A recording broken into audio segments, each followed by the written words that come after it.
Hi, this is Vizi Pro 3 channel. In today's video, I will show you how to deauthorize apps on Discord.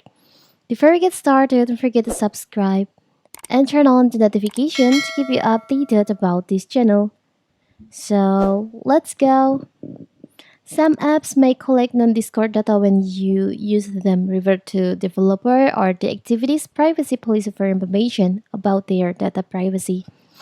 If you ever change your mind and no longer want an app you use to access information about you, you can revoke access by deauthorize the app from your Discord. So how to do it? So first of all, of course, we have to open our Discord. Now you can go to the settings by tap on the bottom right here. You can go to your profile.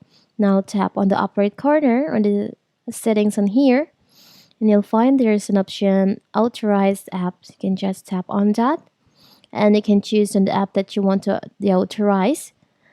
This one, for the example, you can just scroll down and you'll find there is an option deauthorize. You can just tap on that.